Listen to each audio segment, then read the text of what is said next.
Institute के YouTube channel में आप सभी लोगों का स्वागत है। यहाँ पर आप सभी लोगों की कक्षा 11 और 12 की संपूर्ण तैयारी कराई जाती है।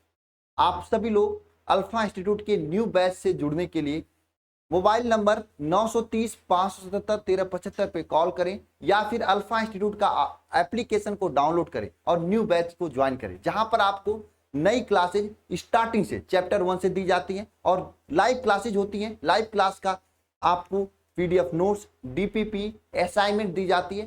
साथ में अगर आपको कुछ नहीं समझ में आता तो उसके लिए लाइव डाउट क्लासेस भी दी जाती है, जिससे आपकी तैयारी बेहतर हो सके और आप बिना कोचिंग के भी एक अच्छा परसेंटेज प्राप्त कर सकें और गांव में रहकर, घर में रहकर एक अच्छे नंबर से पास करें और अपने सपनों को पूरा करें। सभी को जय मां सरस्वती। धन्यवाद।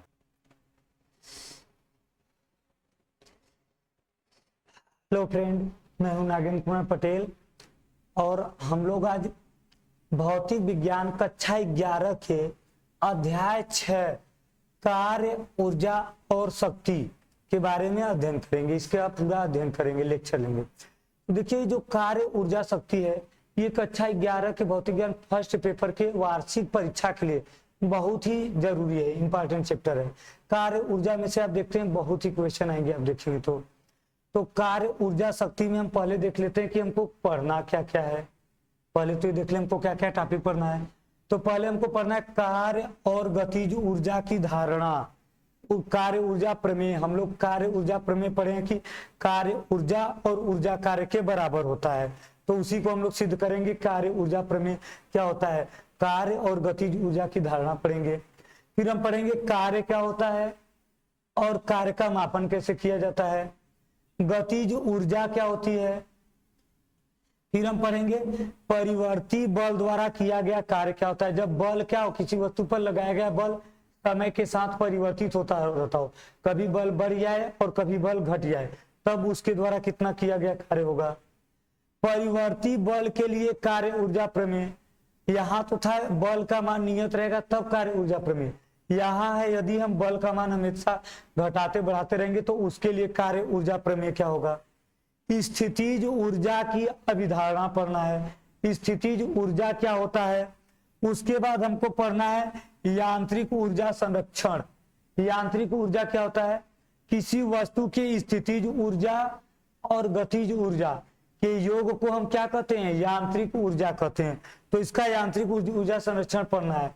हम लोग पढ़े हैं कि ऊर्जा संरक्षण होता है कि ऊर्जा को न तो उत्पन्न किया जा सकता है और न ही नष्ट किया जा सकता है, केवल एक रूप से दूसरे रूप में परिवर्तित किया जा सकता है। तो हम पढ़ेंगे कि यांत्रिक ऊर्जा का संरक्षण, इसको हम सिद्ध करेंगे कि इसको न तो उत्पन्न कर सकते हैं और न ही नष्ट कर सकते हैं।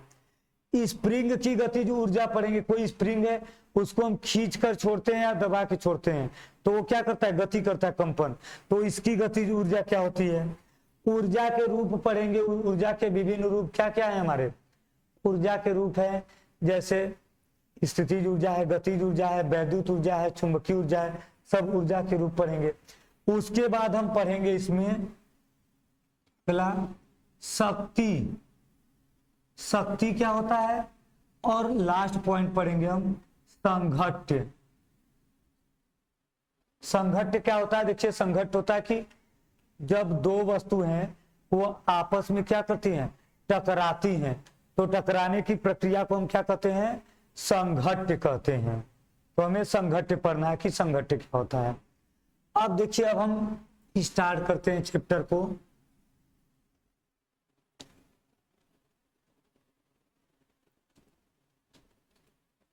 देखिए,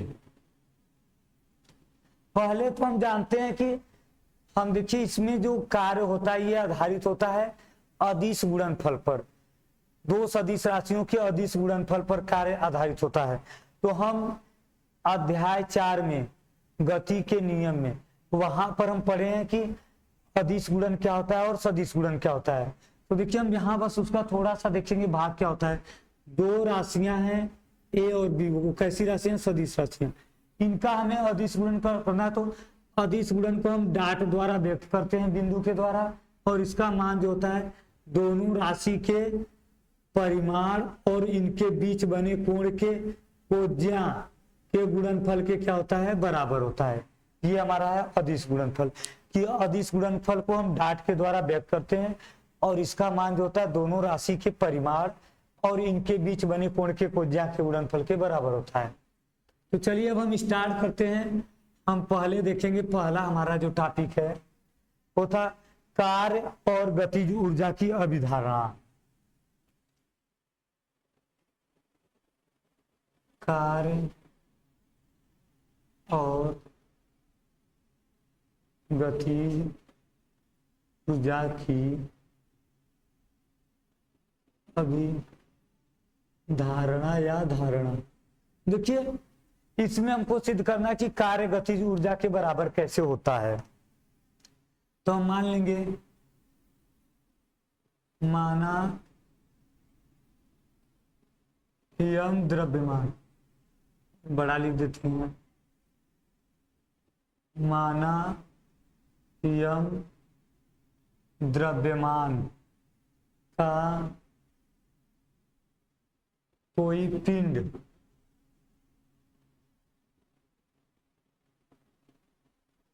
गति कर रहा है। माना यम द्रव्यमान का कोई पिंड है और वो क्या कर रहा है, गति कर रहा है। इसका प्रारंभिक वेग u, अंतिम वेग भी, विस्थापन यस है। देखिए जो कण गति कर रहा है इसका प्रारंभिक वेग क्या है, u है, और अंतिम वेग भी है, और विस्थापन क्या है हमारा, यस है। तो हम देखिए गति के तीसरे समीकरण से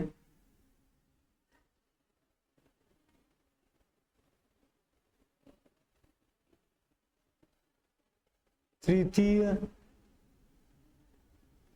समीकरण से, देखिए गति के तृतीय समीकरण से हम देखेंगे तो हमारा होता है v स्क्वायर बराबर u square plus 2as, v square minus u square बराबर क्या हो जाएगा, 2as हो जाएगा। समीकरण 1 लीजिए। अब हम लिखेंगे इसका, देखिए अब हम क्या लिखेंगे, इसका प्रारंभिक गतिज ऊर्जा क्या होगी। देखिए गतिज ऊर्जा होती है k बराबर 1/2 mv स्क्वायर, गतिज ऊर्जा ये होता है हमारा गतिज ऊर्जा 1/2 mv स्क्वायर। तो अब हम लिखेंगे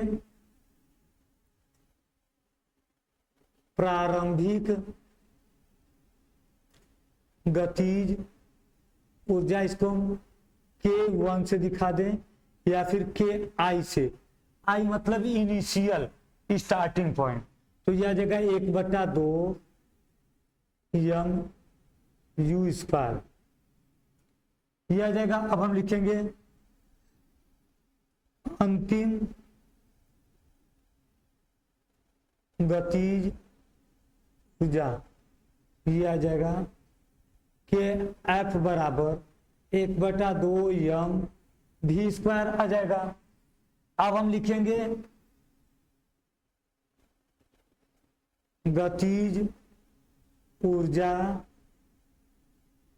परिवर्तन, यह आ जाएगा हमारा kF माइनस ki। अंतिम में से प्रारंभिक वाला हम क्या करेंगे, घटा देंगे। तो ये देखिए कितना आ जाएगा, 1/2 mv square minus 1/2 mu square आ जाएगा। तो kF माइनस ki बराबर कितना आ जाएगा, 1/2 m कॉमन कर लें, v square minus u square. समीकरण 1 से, समीकरण 1 से देखिए क्या होगा, v square minus u square का मान क्या है, 2as है, तो हम ये रख देंगे। तो ये आ जाएगा kF माइनस ki बराबर 1/2 2a m तो है ही, 2as है, 2 से 2 कट गया, kF माइनस ki बराबरmas हो गया। अब यम ए देखिए द्रव्यमान गुणे त्वरण क्या होता है, बल होता है। तो के एफ माइनस के आई बराबर आ गया एफ इंटू यस। तो देखिए यफ क्या है, हमारा बल है, यस क्या है, विस्थापन है। किसी वस्तु को बल लगाकर बल की दिशा में विस्थापित करने की क्रिया क्या कहलाती है, कार्य कहलाती है। यफ यस क्या हो गया, कार्य हो गया। तो ये आ गया हमारा के एफ माइनस के आई बराबर डब्लू। मतलब जो किया गया कार्य है वो गतिज ऊर्जा परिवर्तन के क्या होता है, बराबर होता है। तो देखिए हमने इसमें क्या पढ़ा कि कार्य और गतिज ऊर्जा अभिधारणा में, इसमें अब मान लिए कि मानक द्रव्यमान का कोई पिंड है जो गति कर रहा है, चल रहा है। इसका प्रारंभिक वेग u है, अंतिम वेग v है, और इसमें विस्थापन कितने का होता है, यश का होता है। तो गति के तृतीय समीकरण से v स्क्वायर बराबर क्या हो जाएगा, u square plus 2as, v square minus u square बराबर क्या हो जाएगा हमारा 2as, समीकरण 1 मान लीजिए।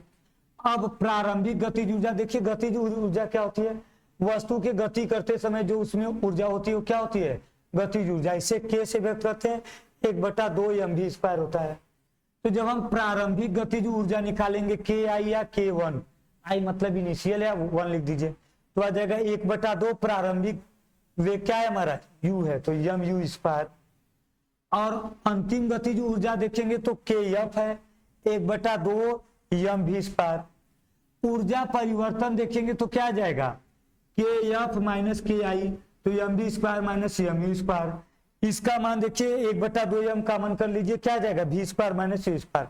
समीकरण 1 से v square minus c square का मान हम क्या रख देंगे 2as, 2 से 2 क्या हो जाएगा कैंसिल।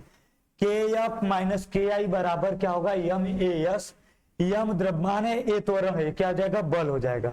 बल गुणे विस्थापन क्या होता है, कार्य। मतलब हम कह सकते हैं कि किसी वस्तु पर किया गया कार्य या वस्तु द्वारा किया गया कार्य वस्तु के गतिज ऊर्जा परिवर्तन के क्या होता है, बराबर होता है, गतिज ऊर्जा परिवर्तन के बराबर होता है। ये हो गया हमारा कार्य और गतिज ऊर्जा की अभिधारणा। देखिए अब हम क्या करेंगे, अब हम पढ़ेंगे कार्य क्या होता है।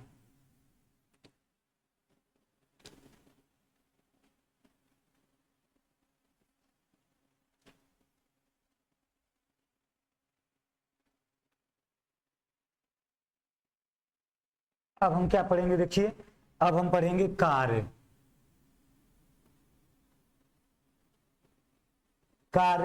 अब देखिए कार्य क्या है, कार्य हमारा है कि किसी वस्तु पर बल लगाकर बल की दिशा में विस्थापित करने की प्रक्रिया क्या कहलाती है, या तो बल में विस्थापित करने की, किसी वस्तु पर बल लगाकर बल की दिशा में ही, हम वस्तु है इसमें हम इधर बल लगा रहे हैं यह, और इसी दिशा में वस्तु क्या हो रही है, विस्थापित हो जा रही है। तो किसी वस्तु पर बल लगाकर बल की दिशा में विस्थापन करने की प्रक्रिया क्या कहलाती है, कार्य कहलाती है। अब देखिए कार्य हम क्या करेंगे, इसका मापन कैसे करेंगे, किसी वस्तु पर बल लगाकर बल की दिशा में विस्थापित करना कार्य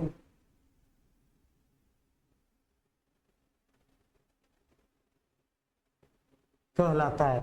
किसी वस्तु पर बल लगाकर बल की दिशा में विस्थापित करने को ही क्या कहते हैं, हम कार्य कहते हैं।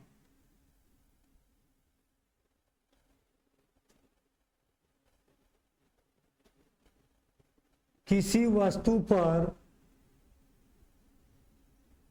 कार्य बल और विस्थापन के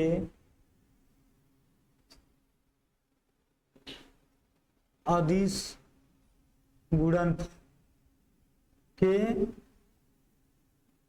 बराबर होता है। देखिए जो किसी वस्तु पर कार्य किया जाता है वह बल और विस्थापन के अदिश गुणनफल के बराबर होता है। हम मान लेंगे कि कोई वस्तु है जिसपे हम क्या कर रहे हैं, बल लगा रहे हैं F, और इसमें विस्थापन कितने का हो गया, यस का हो गया। F बल लगा रहे हैं और विस्थापन कितना हो गया, यस। तो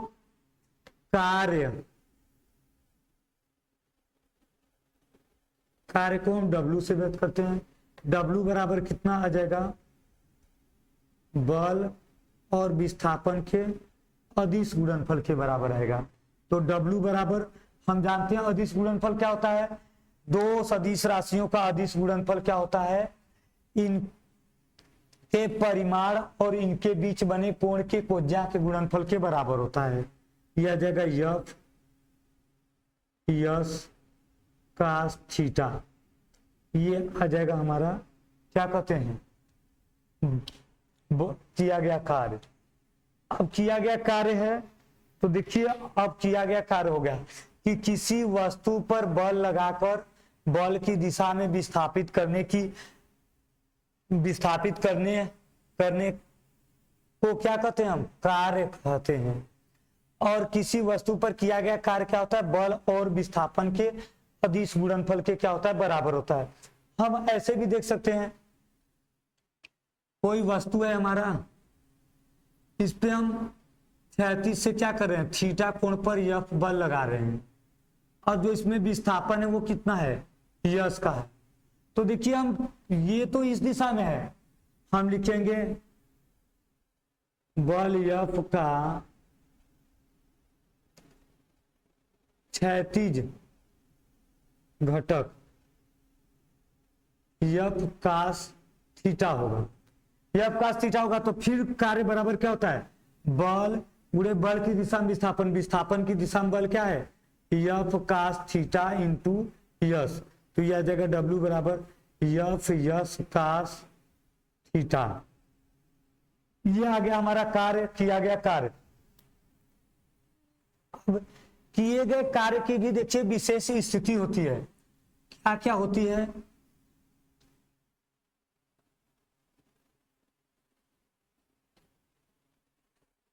पहला होगा विशेष स्थिति में जब F व यस मतलब बल और विस्थापन एक ही दिशा में हो।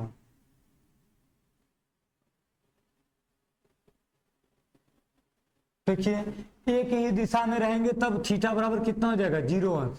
तब W बराबर क्या हो जाएगा, F यस कास 0।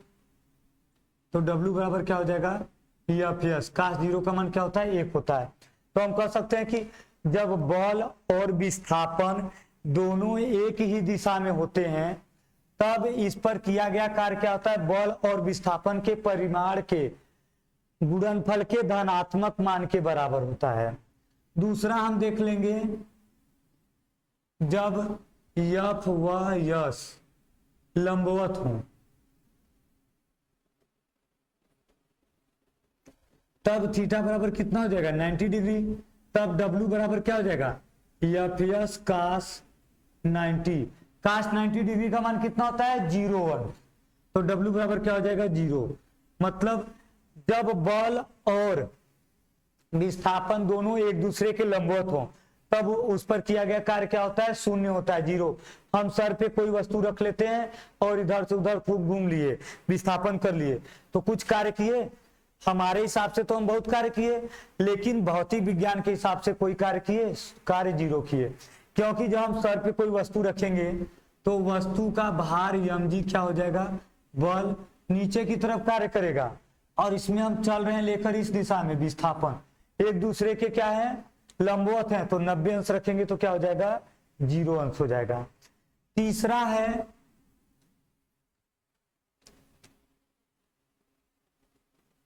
जब F व यस विपरीत हो। देखिए F इधर है तो यस क्या हो जाए, इधर हो जाए, तो कोण कितना बनेगा, तब थीटा बराबर 180 अंश आएगा। अब W बराबर क्या होता है, F यस कास 180 अंश। कास 180 अंश का मान क्या होता है, -1 होता है। तब W बराबर हो जाएगा -F(S). मतलब जब बल और विस्थापन दोनों एक दूसरे के विपरीत होते हैं तब किया गया कार्य क्या होता है, ऋणात्मक होता है। ऋणात्मक का मतलब हम वस्तु पे कार्य नहीं कर रहे हैं, वस्तु खुद हम पर कार्य कर दे रही है। हम वस्तु को अपनी ओर क्या कर रहे हैं, खींच रहे हैं, और वस्तु पीछे चली जा रही है, मतलब वस्तु का बल अधिक हो गया तो वस्तु खुद कार्य कर देगी। तो ये हमारा था कार्य। अब हम पढ़ेंगे गतिज ऊर्जा पढ़ेंगे।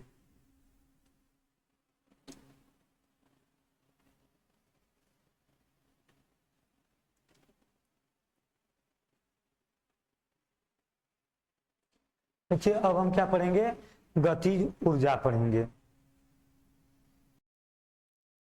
तो देखिए हमने कार्य पढ़ लिया, अब हम देखेंगे कार्य का मात्रक और बीमा क्या होता है। कार्य का मात्रक और बीमा। देखिए कार्य का मात्रक और बीमा क्या होता है, तो इसमें हम पढ़े कि कार्य बराबर बल गुणे विस्थापन।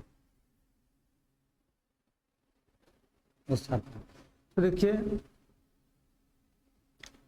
जब हम कार्य का मात्रक लिखेंगे,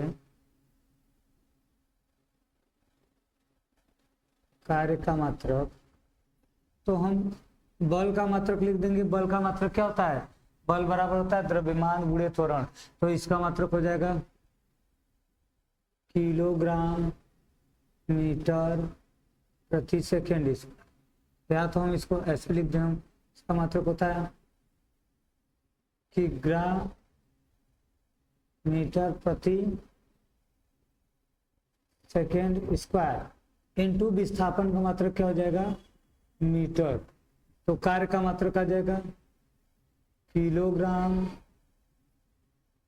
मीटर स्क्वायर प्रति सेकेंड स्क्वायर, या इसी को हम कहते हैं न्यूटन, सॉरी जूल। कार्य का मतलब जूल। अब इसका अगर हमको बीमा लिखना है, बीमा, तो देखिए किलोग्राम का बीमा क्या होता है, इसको हम यम दिखाते हैं, मीटर का यल हो जाएगा, इसका स्क्वायर, समय का टी होता है और इस अपान में है, बटे में, तो इसको -t। ये हो गया कार्य का मात्रक और बीमा।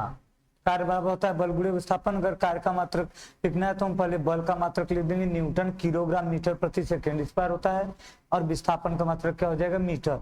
मीटर और मीटर क्या हो जाएंगे, मीटर स्क्वायर। किलोग्राम मीटर प्रति सेकेंड स्क्वायर, ये कार्य का मात्रक हो जाएगा और बीमा हो जाएगा। अब हम देखेंगे गतिज ऊर्जा क्या होती है।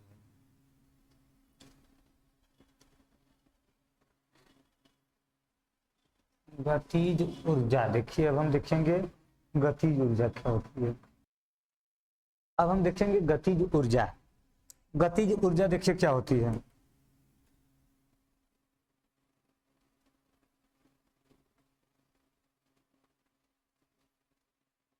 गतिज ऊर्जा, देखिए गतिज ऊर्जा जो होती है, ऊर्जा हम जानते हैं कि जो कार्य करने की क्षमता होती है उसे हम क्या कहते हैं, ऊर्जा कहते हैं। मतलब वस्तु में जितना ऊर्जा होता है उतना वस्तु क्या करता है, कार्य करता है। हमारे अंदर जितनी एनर्जी होगी, ऊर्जा होगी, तब तक हम कार्य करते हैं, और जब हमारी ऊर्जा खत्म हो जाती है तो फिर बैठ जाते हैं एक जगह।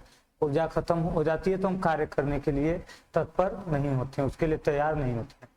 तो गतिज ऊर्जा है, तो यह गतिज ऊर्जा क्या होगा, गतिज ऊर्जा किसी वस्तु का वह आंतरिक ऊर्जा है जो वस्तु के गति के कारण होता है, चाहे वो रेखीय गति हो या वृत्तीय गति या घूर्णन गति की, कोई भी गति कर रहा है, उसकी गति के समय जो उसमें आंतरिक ऊर्जा होती है उसे हम क्या कहते हैं, गतिज ऊर्जा।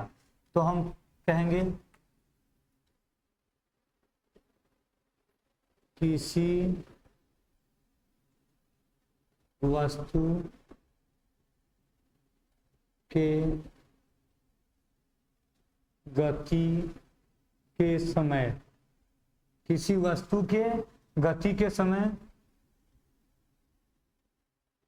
उसमें निहित आंतरिक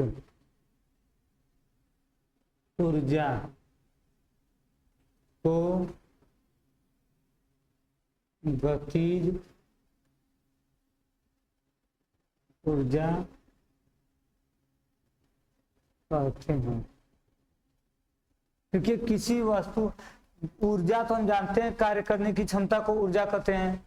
अब गतिज ऊर्जा क्या होता है कि किसी वस्तु के गति के समय, जब कोई वस्तु गति करता है तो गति करते समय उसमें जो आंतरिक ऊर्जा निहित होती है, उत्पन्न होती है, रहती है आंतरिक ऊर्जा, उसे हम क्या कहते हैं? गतिज ऊर्जा कहते हैं। इसे के से व्यक्त करते हैं, इसे के से व्यक्त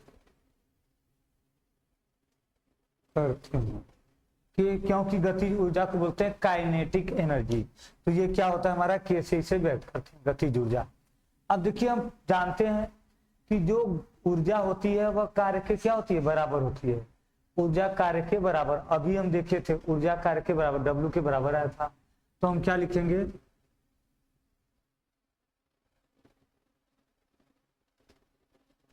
किसी वस्तु की गतिज ऊर्जा उस कार्य के बराबर होती है, उस कार्य के बराबर होती है जो वस्तु को विराम से गति में लाने में किया जाता है। देखिए किसी वस्तु की जो गतिज ऊर्जा होती है वह क्या होती है? उस कार्य के बराबर होती है जो वस्तु को विराम से गति में लाने में किया जाता है। उसे हम क्या कहते हैं? गतिज ऊर्जा। मतलब वह किसी वस्तु को, कोई वस्तु विरामावस्था में है, एक जगह रखा है, उसे गति अवस्था में लाने के लिए हमें कार्य करना होगा। क्योंकि किसी वस्तु, कोई वस्तु रखा है तो उसको गति में लाने के लिए हमें उस पर बल लगाना होगा। कोई वस्तु है, रख दिया गया है एक जगह, उस पर हम बल लगाएंगे तब वस्तु गति में जाएगा। तो किसी वस्तु को विरामावस्था से, रुके हुए अवस्था से गति अवस्था में लाने के लिए जितना कार्य किया जाता है वही क्या होता है? उसका गतिज ऊर्जा कहलाता है। अब देखिए हम गतिज ऊर्जा के लिए सूत्र का कैसे निगमन करेंगे?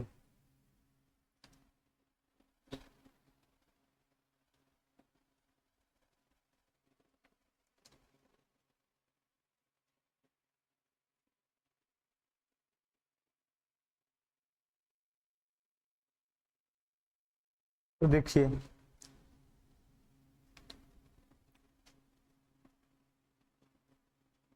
गति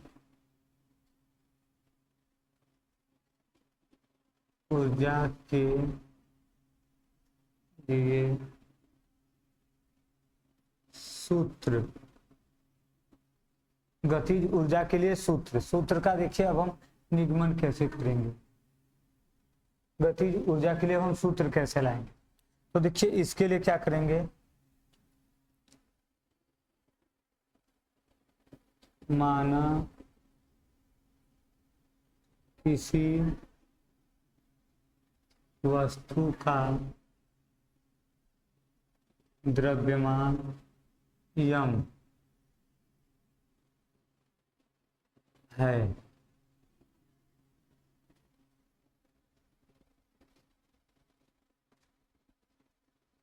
वह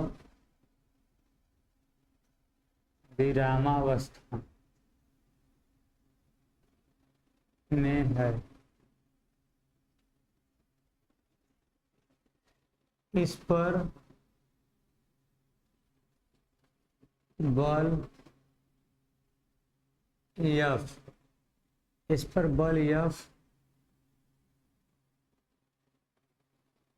लगाने से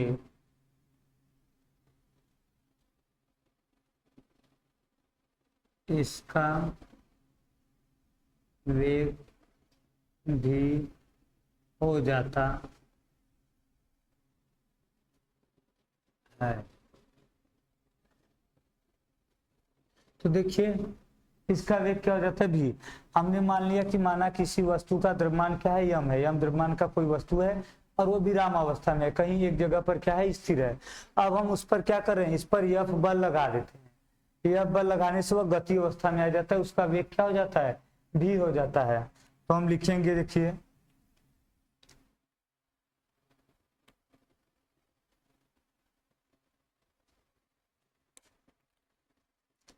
किया गया कार्य, किया गया कार्य क्या होता है, बल गुणे विस्थापन। तो देखिए किया गया कार्य कितना आता है हमारा, बल कितना है यफ और विस्थापन कितना है, यस का मान लेंगे कि यस विस्थापन हो रहा है, यस है। अब देखिए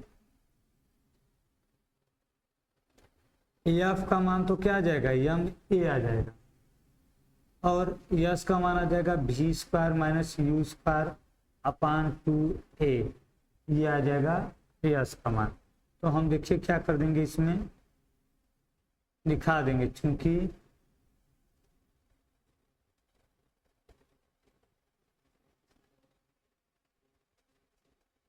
गति के तृतीय समीकरण से, देखिए गति के तृतीय समीकरण से मतलब गति का तृतीय समीकरण होता है भी स्क्वायर बराबर u square plus 2a yes. तो 2a यस बराबर u को इधर कर देंगे तो भी स्क्वायर माइनस यू स्क्वायर आ जाएगा और 2a का भाग दे देंगे तो यस बराबर भी square minus u square upon कितना हो जाएगा 2a। गति के तृतीय समीकरण से यस का मान क्या आ जाएगा, 2a आ जाएगा। अब हम यही यस का मान यहाँ पे रख दिए भी square minus square upon 2a। अब देखिए जब यस का मान हम रख दिए तो हम लिखेंगे यम ए इंटू भी स्क्वायर अपान 2a। देखिए प्रारंभिक वेग u बराबर क्या होगा, 0। प्रारंभिक वेग u का मान 0 होगा क्योंकि वस्तु क्या है, विरामावस्था में है। विरामावस्था में वस्तु का वेग क्या होता है, 0 होता है। जब वह गति करेगा तब वेग भी होगा। तो अब यम से यम क्या हो गया, कैंसिल, 1/2 सॉरी ए से ए कैंसिल, 1/2 यम भी स्क्वायर हो गया, ये w बराबर। अब ये आ गया किया गया कार्य। अब हम जानते हैं किया गया कार्य ऊर्जा के बराबर होता है। किया गया कार्य क्या होता है, ऊर्जा के बराबर होता है। और ये जो कार्य है ये वस्तु को गति में ला दे रहा है, तो गति जो ऊर्जा के बराबर होगा तो के बराबर कितना आ जाएगा, 1/2 यम भी स्क्वायर। ये हो गया हमारा गतिज ऊर्जा।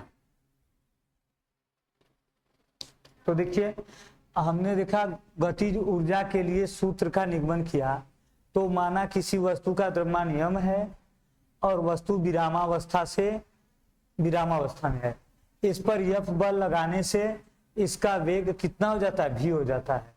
तो वस्तु पर किया गया कार्य निकालेंगे तो बल गुणे विस्थापन, विस्थापन को हम यस मान लेते हैं। अब गति के तृतीय समीकरण से भी स्क्वायर माइनस बराबर u square plus 2as, v square minus u square बराबर 2as आएगा, यस बराबर भी square minus u square upon 2a। S का मान यहाँ रख देंगे और बल क्या होता है, द्रव्यमान गुणे त्वरण। अब देखिए यहाँ पर प्रारंभिक वेग जो u है, u का मान विरामावस्था में क्या हो जाएगा, 0 हो जाएगा। तो ये हो गया 0। अब केवल भी स्क्वायर बचा, a से a कैंसिल हो गया, 1/2 है यम भी स्क्वायर। ये क्या हो गया, वस्तु को विरामावस्था से गति अवस्था में लाने में किया गया क्या है, कार्य है।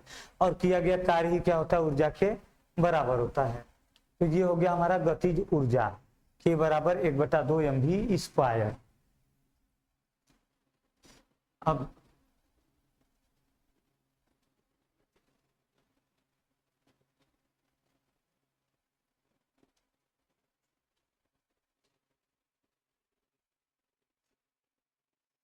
अब देखिए गतिज ऊर्जा हो गया, तो हमको पढ़ना है परिवर्ती बल पढ़ना है। परिवर्ती बल के कारण किया गया कार्य, मतलब किसी वस्तु पर बल लगाया जाता है और उस बल का जो मान है वो समय के साथ क्या होता है, परिवर्तित होता है। तो इस टॉपिक को पढ़ने से पहले हम देख लेंगे यांत्रिक ऊर्जा क्या होता है। यांत्रिक ऊर्जा के लिए हमें स्थितिज ऊर्जा देखना होगा। स्थितिज ऊर्जा क्या होता है, देखिए स्थितिज ऊर्जा होता है कि किसी वस्तु के स्थिति के कारण, किसी वस्तु के स्थिति के कारण उसमें उत्पन्न ऊर्जा को हम क्या कहते हैं, स्थितिज ऊर्जा कहते हैं। देखिए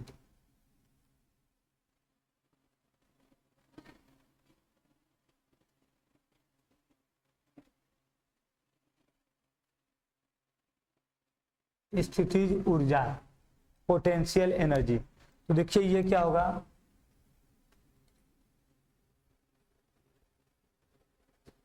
किसी वस्तु के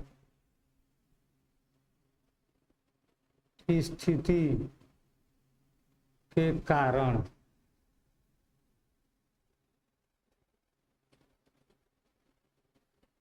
उसमें ऊर्जा को स्थितिज ऊर्जा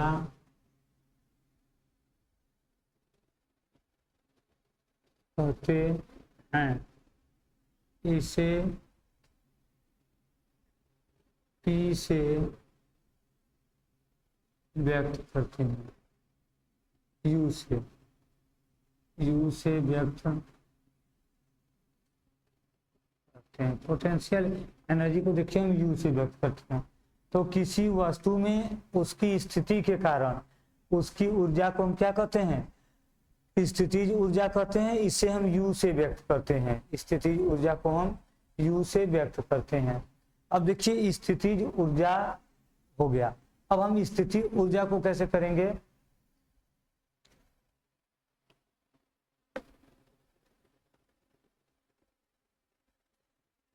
किसी वस्तु को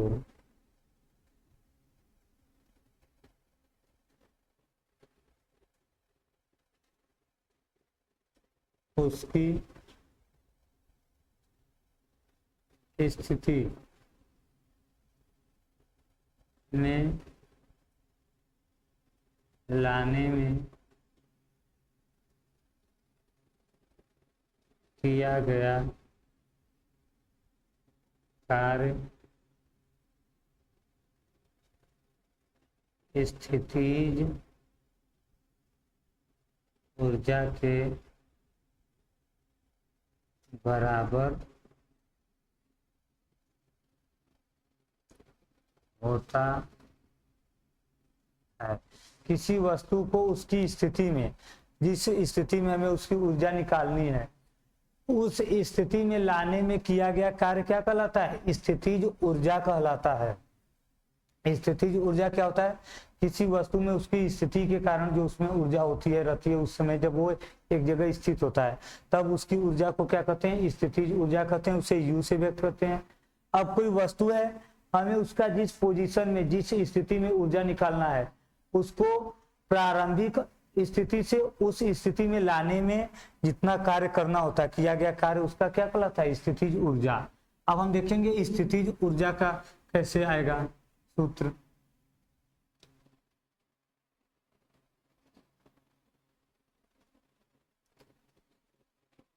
स्थितिज ऊर्जा का सूत्र देखिए कैसे आएगा, तो देख लेते हैं स्थितिज ऊर्जा का सूत्र। देखिए स्थितिज ऊर्जा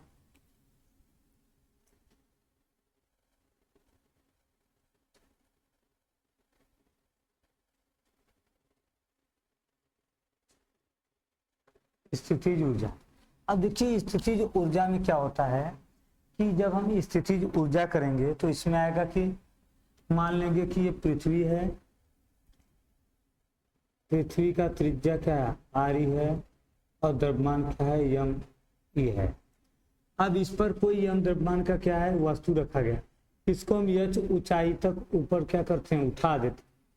तो अब हमें यह ऊंचाई पर इसकी स्थिति ऊर्जा ज्ञात करनी है।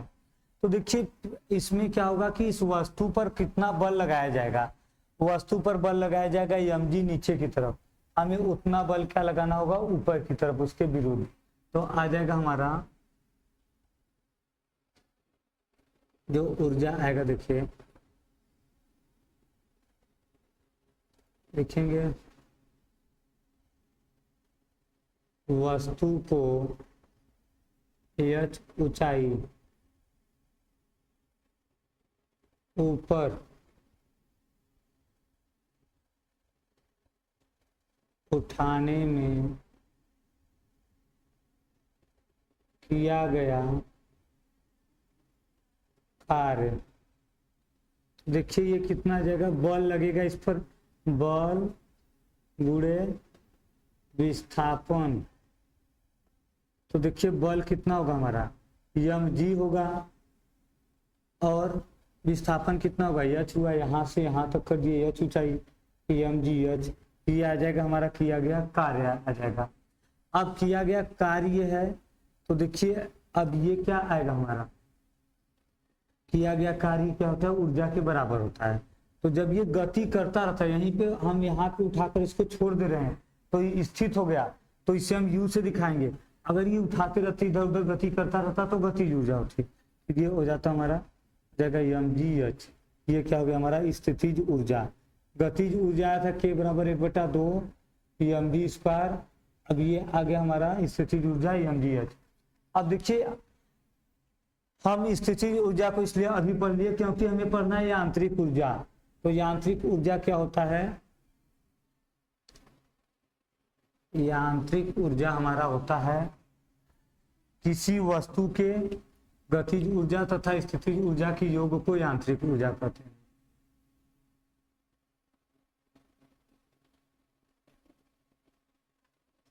यांत्रिक ऊर्जा, तो यांत्रिक ऊर्जा क्या होता है, किसी वस्तु में गतिज ऊर्जा और स्थितिज ऊर्जा के योग को यांत्रिक ऊर्जा कहते हैं।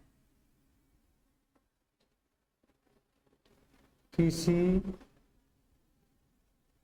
वस्तु में गतिज ऊर्जा और स्थितिज ऊर्जा के योग को यांत्रिक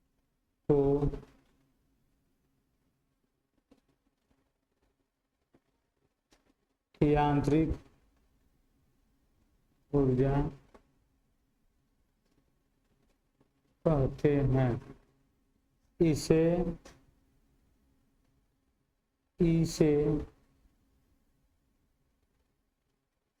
व्यक्त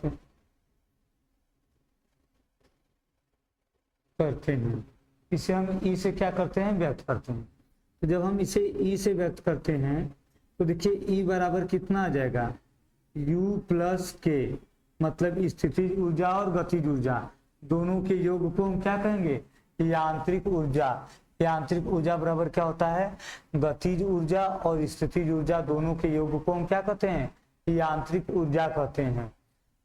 अब हम देख लेंगे यांत्रिक ऊर्जा संरक्षण के नियम, जो ऊर्जा संरक्षण के नियम पढ़े हैं अब उसी को हम क्या करेंगे सिद्ध करेंगे।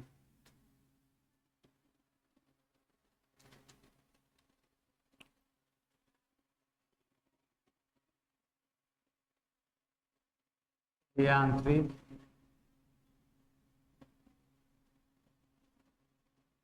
ऊर्जा, यांत्रिक ऊर्जा हमको देखना है। तो यांत्रिक ऊर्जा देखिए अब हम देखेंगे यांत्रिक ऊर्जा संरक्षण।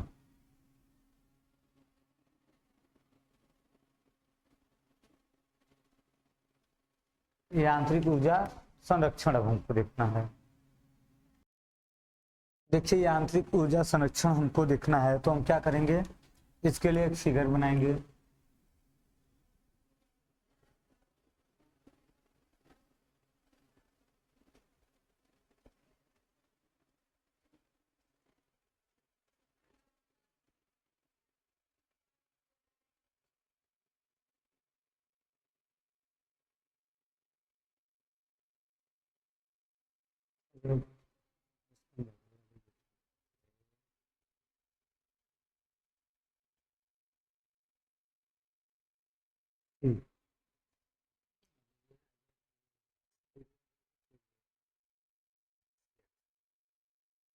देखिए हम ये मानते हैं कि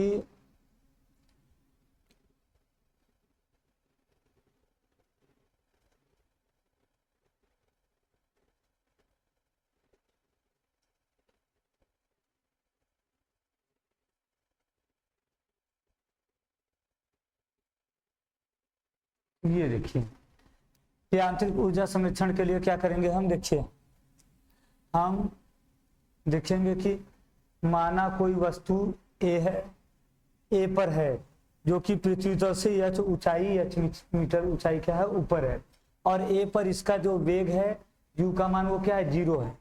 अब वस्तु जब यक्स ऊंचाई नीचे आती है यक्स दूरी, तो वस्तु कहाँ पर पहुंचती है बी पर, यहाँ पर इसका वेग क्या है v है। और जब वस्तु एकदम नीचे आ जाती है तो यहाँ सी पर, तो इसका वेग क्या हो जाता है v बराबर 0 हो जाता है।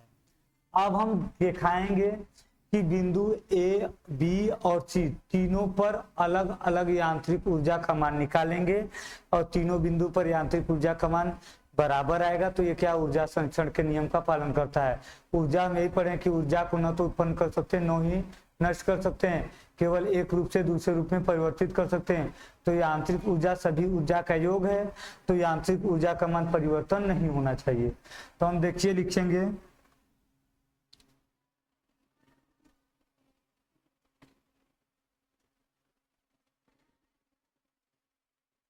बिंदु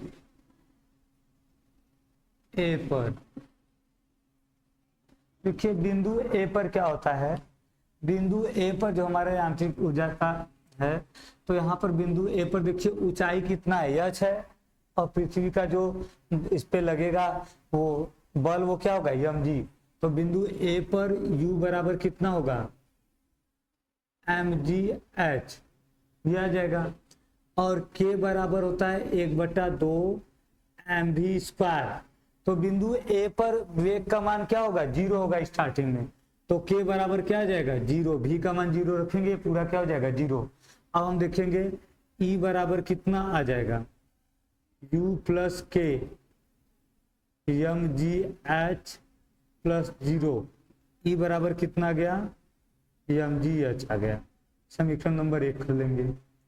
अब हम देखेंगे बिंदु बी पर, बिंदु बी पर देखिए U बराबर कितना आएगा स्थितिज ऊर्जा, स्थितिज ऊर्जा का मान निकालेंगे। देखिए जब बिंदु बी पर देख रहे हैं तो x ऊंचाई नीचे आ गया, ऊंचाई कितना बचा है h - x बचा है, तो ये हो जाएगा mgh - x आ जाएगा, ये आ जाएगा। अब यहाँ पे हम देखेंगे बिंदु बी पे जब k का मान देखेंगे, गतिज ऊर्जा का मान, तो देखिए पहले यहाँ पर हमें वेग निकालना होगा। तो वेग जब हम निकालेंगे तो देखिए कितना आएगा v² बराबर u² + 2g, s का मान क्या है x दूरी। देखिए बिंदु b के लिए a से b तक गया, प्रारंभिक वेग u है, अंतिम वेग v है, और दूरी क्या है x है, तो हम x रख देंगे। u का मान क्या है 0, तो v² बराबर कितना आ जाएगा 2gx आ जाएगा, क्योंकि v का मान क्या है 0। तब k बराबर कितना आएगा 1/2 mv², v² का मान क्या है 2gx है, ये मान हम यहाँ रख देंगे, तो k बराबर आ जाएगा 1/2 m 2gx, 2 से 2 कैंसिल, ये हो जाएगा mgx k का मान। अब लिखेंगे E बराबर u + k होगा, तो फिर आ जाएगा हमारा mgh - x + mgx। दोनों में से हम mg क्या कर देंगे कॉमन, तो यहाँ हो जाएगा h - x + x से x कैंसिल, E बराबर कितना आ गया mgh, समीकरण नंबर 2। अब देखिए हम दो बिंदु पर निकाल चुके, ए पर निकाले तब भी वही आया, बी पर निकाले तब भी। अब हम देखेंगे बिंदु सी पर,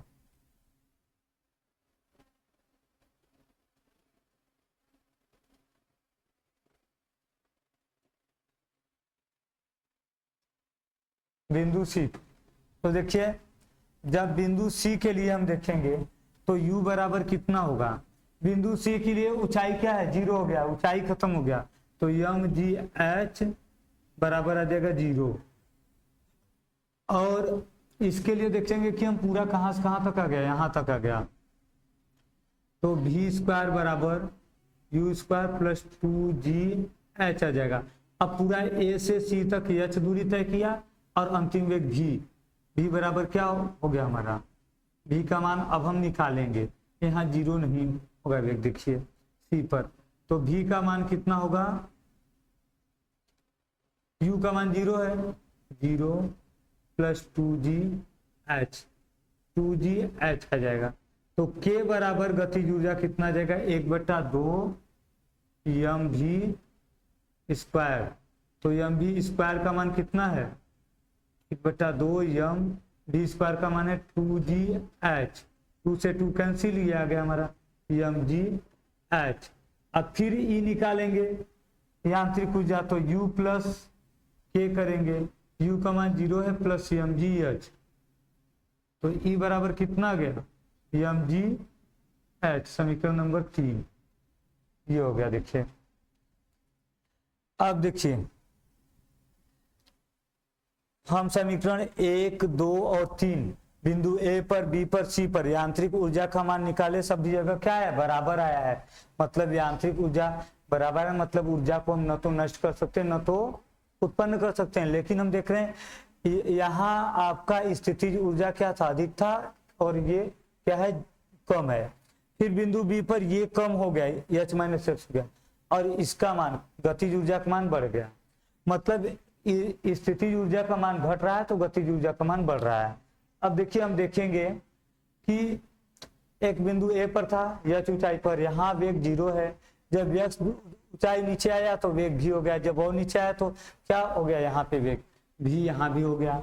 अब देखिए जब हम देखेंगे तो पहले बिंदु ए पर ऊंचाई h है तो u बराबर mgh आएगा, k का मान mv स्क्वायर होता है, v का मान वहां पे 0 है ए पर तो 0 आ जाएगा। और यांत्रिक ऊर्जा होता है स्थितिज ऊर्जा प्लस गतिज ऊर्जा, योग करेंगे तो क्या आ जाएगा, 0, मतलब ये आ जाएगा mgh के बराबर आ जाएगा ये मान। अब बी पर देखेंगे, बिंदु बी पर जब हम देखेंगे बी पर, तो बी पर हम देख रहे हैं तो ऊंचाई h माइनस एक्स हो गई है बी पर, x माइनस एक्स, तो स्थितिज ऊर्जा का मान घट गया। लेकिन हम यहाँ पर वेग निकालेंगे तो वेग क्या आ जाएगा, v स्क्वायर बराबर 2gx आएगा, तो यहाँ वेग बढ़ गया तो गतिज ऊर्जा का मान बढ़ गया mgx। स्थितिज ऊर्जा का मान घट रहा है और गतिज ऊर्जा का मान बढ़ रहा है, मतलब स्थितिज ऊर्जा का रूपांतरण किसमें हो रहा है, गतिज ऊर्जा में। लेकिन दोनों का योग करेंगे तो फिर क्या आ जाएगा हमारा, mgh आएगा, बराबर ही आएगा। फिर हम देख रहे हैं यहाँ बिंदु सी पर ऊंचाई h क्या हो गई, 0 हो गई पूरी ऊंचाई, तो मतलब स्थितिज ऊर्जा का मान और घट के 0 हो गया। और गतिज ऊर्जा का मान जब v का मान निकालेंगे तो 2gh हो गया, तो गतिज ऊर्जा का मान बढ़ गया, ये आ गया mgh। फिर यांत्रिक ऊर्जा आ जाएगा mgh। मतलब तीनों बिंदु पर हम देख रहे हैं कि धीरे धीरे जैसे जैसे पिंड क्या कर रहा है, गति कर रहा है, तो उसका गतिज ऊर्जा का मान बढ़ रहा है लेकिन स्थितिज ऊर्जा का मान घट रहा है। तो यांत्रिक ऊर्जा संरक्षण का नियम हम यही पढ़े हैं कि ऊर्जा को न तो उत्पन्न किया जा सकता है और न ही ऊर्जा को नष्ट किया जा सकता है। देखिए ऊर्जा जितना था उतना ही है, हम इसको न तो ऊर्जा को और बढ़ाए इसमें, न तो घटाए, न तो उत्पन्न किए न तो नष्ट किए, केवल एक रूप से दूसरे रूप में स्थानांतरित किए, परिवर्तित किया जा सकता है। स्थितिज ऊर्जा को गतिज ऊर्जा में धीरे धीरे परिवर्तित कर दिया गया, लेकिन उसे न तो बनाया गया न तो बिगाड़ा गया। ये हमारा है यांत्रिक ऊर्जा संरक्षण। अब हम देखेंगे परिवर्ती बल द्वारा किया गया कार्य। ये पहले था हमारा टॉपिक, परिवर्ती बल द्वारा किया गया कार्य, लेकिन इसको हम पहले इसलिए देख लिए यांत्रिक ऊर्जा क्योंकि गतिज ऊर्जा पढ़ लिए, तो गतिज ऊर्जा के बाद स्थितिज ऊर्जा, और गतिज ऊर्जा और स्थितिज ऊर्जा का योग क्या कहलाता है, यांत्रिक ऊर्जा। इसलिए हम पहले यांत्रिक ऊर्जा को पढ़ लिए, बाद में पढ़ेंगे। अब हम पढ़ेंगे क्या पढ़ेंगे, अब हम पढ़ेंगे परिवर्ती बल द्वारा किया गया कार्य। तो देखिए अब हम लोग तो पढ़ेंगे परिवर्ती बल तथा परिवर्ती बल द्वारा किया गया कार्य। परिवर्ती बल क्या होते हैं और परिवर्ती बल द्वारा किया गया कार्य क्या होता है। देखिए परिवर्ती बल। देखिए परिवर्ती बल क्या होते हैं हमारे, परिवर्ती बल देखिए होते हैं ऐसे बल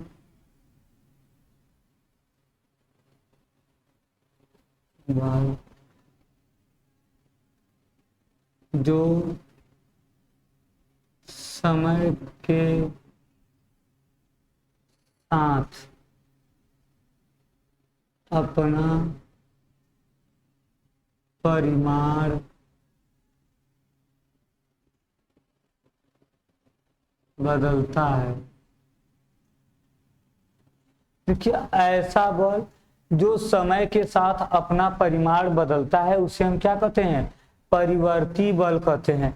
ऐसा बल जो समय के साथ अपना परिमाण बदलता है या परिवर्तित करता है। जैसे कोई वस्तु है, इस पर हम पहले क्या लगाए, F1 बल लगाए, तो ये यहां से इस बिंदु A से B तक पहुंचा।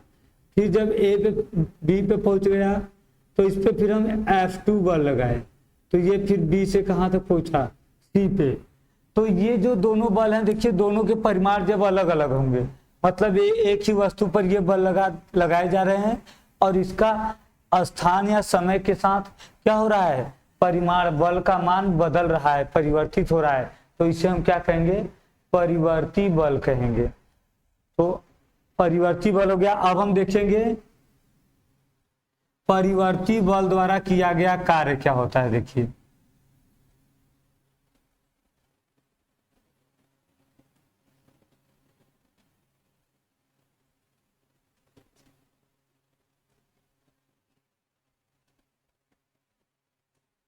अब हम देखेंगे परिवर्ती बल द्वारा किया गया कार्य। देखिए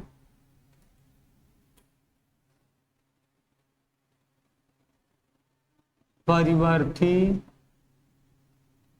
बल द्वारा किया गया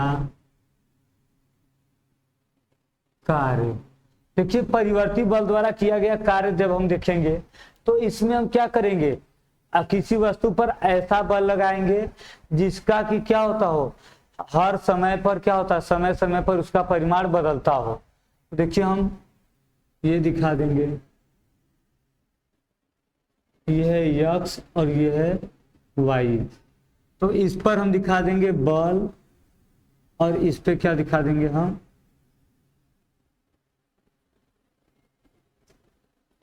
विस्थापन। तो देखिए मान लीजिए कि ये हमारा कहाँ से चालू हो रहा है,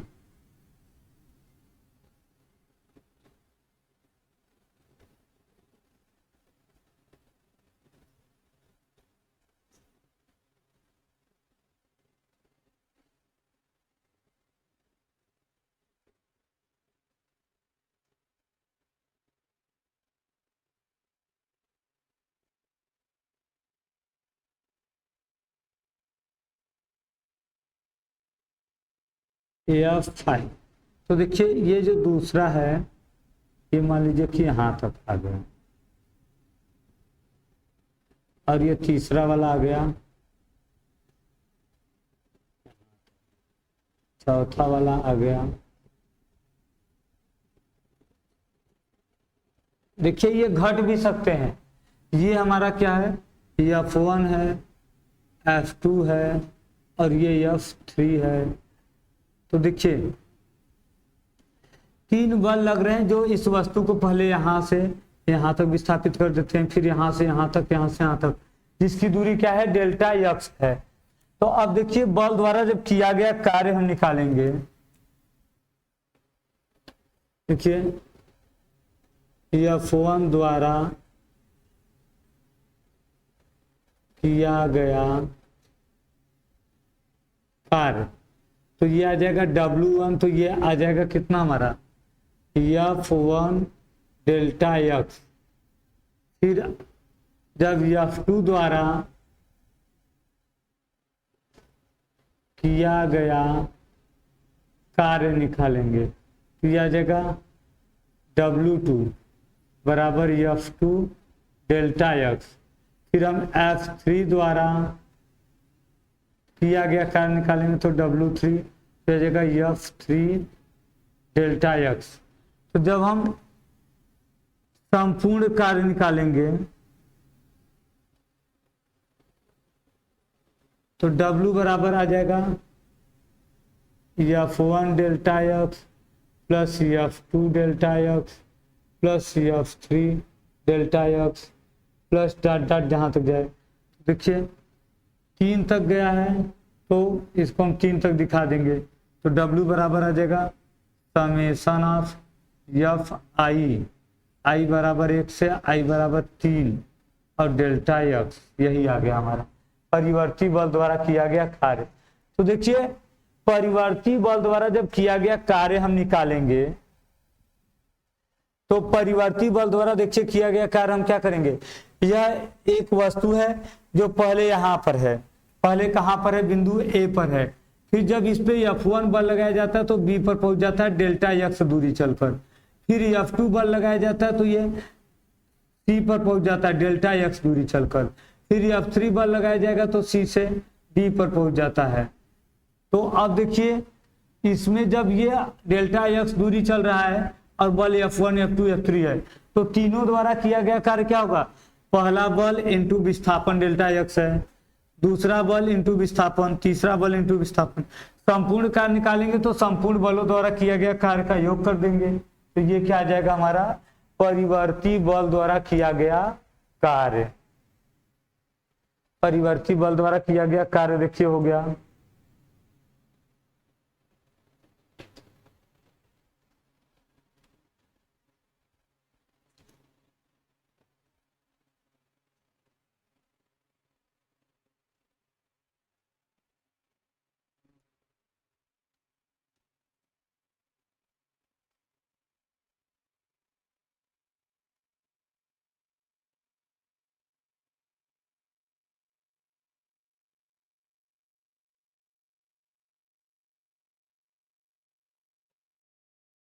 तो देखिए अब हम लोग पढ़ेंगे पहले परिवर्ती बल द्वारा किया गया कार्य पढ़ लिए और परिवर्ती बल।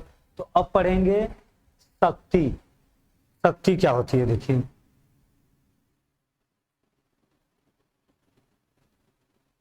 शक्ति। देखिए शक्ति क्या होता है हमारा कि कार्य करने की समय दर को शक्ति कहते हैं। कोई भी वस्तु होता है या बल लगाया जाता है किसी वस्तु पे तो कार्य होता है, तो उसके कार्य करने का जो समय दर होता है उसे क्या कहते हैं हम, शक्ति। कार्य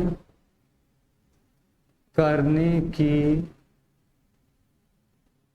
समय दर को शक्ति कहते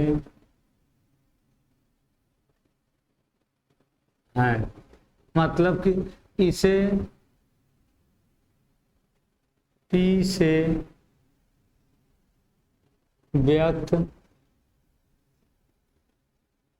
करते हैं, इसे P से क्या करते हैं, व्यक्त करते हैं।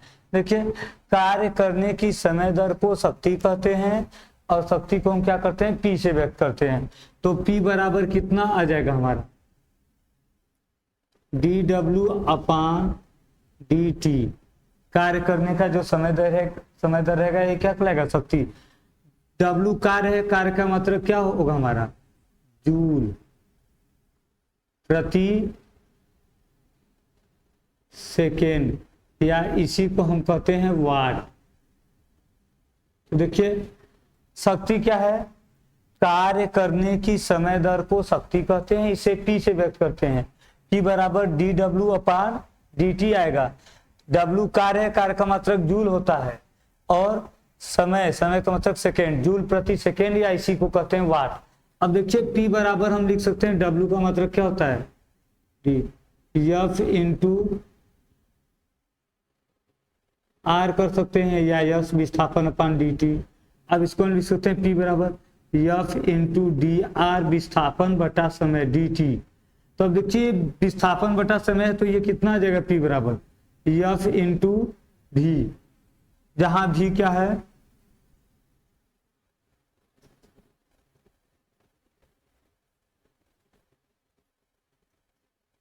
वेग है। देखिए, कार्य करने की समय दर को शक्ति कहते हैं, इसे P से व्यक्त करते हैं। P बराबर क्या होता है, dW/dt जूल प्रति सेकेंड या वाट। P बराबर dW को हम लिख सकते हैं F × R, बल गुणे विस्थापन, बल को बाहर कर दे। अब विस्थापन बटा समय क्या होता है, विस्थापन बटा समय का मान हो जाता है वेग। तो ये आ गया हमारा शक्ति, कार्य करने की समय दर को शक्ति कहते हैं। अब हम देखिए क्या पढ़ेंगे, अब हम पढ़ेंगे संघट्य।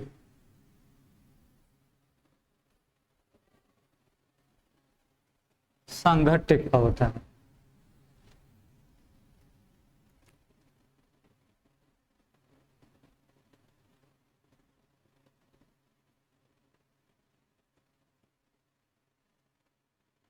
संघट्य। देखिए ये संघट्य क्या होता है, संघट्य होता है कि जब दो वस्तु आपस में टकराते हैं, गति करते हुए आते हैं और आपस में टकरा जाते हैं, तो टकरा जाते हैं तो इसे हम क्या कहते हैं, संघट्य कहते हैं। दो वस्तुओं को आपस में टकराने की प्रक्रिया क्या कहलाती है, संघट्य कहलाती है। तो देखिए संघट्य दो प्रकार के होते हैं, कौन कौन से होते हैं, एक होते हैं प्रत्यास्थ संघट्य और दूसरा होता है अप्रत्यास्थ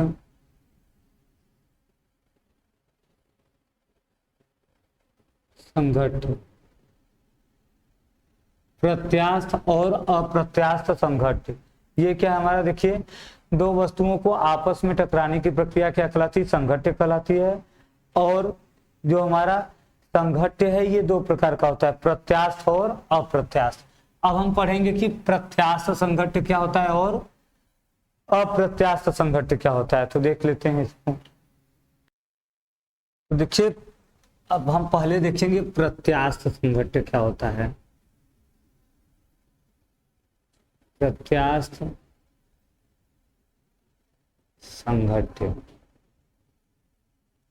तो देखिए प्रत्यास्थ संघट्य क्या होता है हमारा, ऐसा संघट्य जिसमें संघट्य के मतलब टकराने से पहले की गतिज ऊर्जा और टकराने के बाद की गतिज ऊर्जा दोनों क्या होती है, बराबर होती है। जब दो वस्तुओं के टकराने के पहले उनकी जो कुल गतिज ऊर्जा होती है और टकराने के बाद की जो गतिज ऊर्जा होती है, जब दोनों बराबर होती है तो उसे हम क्या कहते हैं, प्रत्यास्थ संघट्य।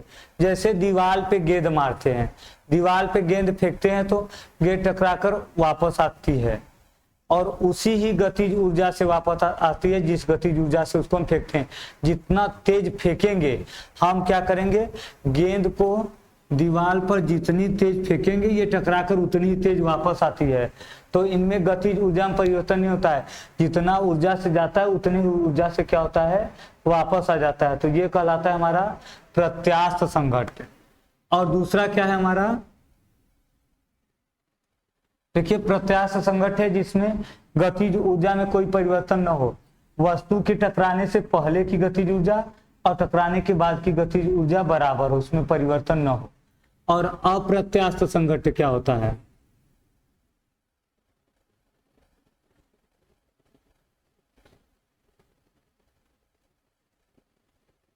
देखिए अप्रत्यास्थ संघट्य क्या होता है हमारा, अप्रत्यास्थ संघट्य ये होता है कि जब वस्तु के टकराने की ऊर्जा गतिज ऊर्जा और टकराने के बाद की गतिज ऊर्जा दोनों क्या हो जाती है, परिवर्तित हो जाती है, तो इसे क्या कहते हैं, अप्रत्यास्थ संघट्य। ऊर्जा कम हो जाती है।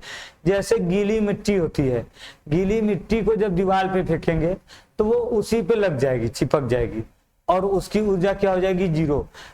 हम फेंकते हैं तो उसमें गति होता है, द्रव्यमान होता है, गति होता है, mv² आ जाएगा गतिज ऊर्जा। लेकिन जब वो दीवार से टकराता है तो वो मिट्टी उसी दीवार पे क्या होता है, चिपक जाता है, मतलब उसका वेग शून्य हो जाता है, गतिज ऊर्जा क्या हो गया, जीरो। तो टकराने के पहले की गतिज ऊर्जा और टकराने के बाद की गतिज ऊर्जा क्या हो जाती है, परिवर्तित हो जाती है। तो इसे हम क्या कहते हैं, अप्रत्यास्थ संघट्य। ऐसा संघट्य जिसमें वस्तु के टकराने के पहले की गतिज ऊर्जा और टकराने के बाद की गतिज ऊर्जा बराबर होती है, उसे हम क्या कहते हैं, प्रत्यास्थ संघट्ट। और जिसमें टकराने के पहले की गतिज ऊर्जा और टकराने के बाद की गतिज ऊर्जा बराबर नहीं होती, उसे क्या कहते हैं, अप्रत्यास्थ संघट्ट। तो देखिए इस चैप्टर में हमको पढ़ना है प्रत्यास्थ संघट्ट। तो प्रत्यास्थ संघट्ट देखिए हम दो प्रकार से पढ़ेंगे। कौन कौन से प्रकार पढ़ेंगे, देखिए हम पढ़ेंगे एक बीमी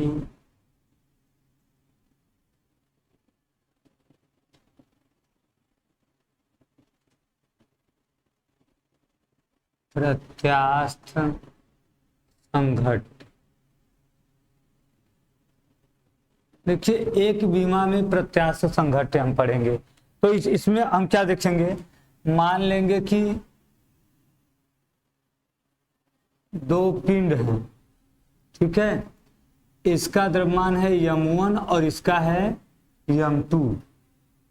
या तो देखिए हम मान लेंगे कि m1 और m2 द्रव्यमान के दो पिंड है, इसका वेग है u1 और इसका वेग है u2।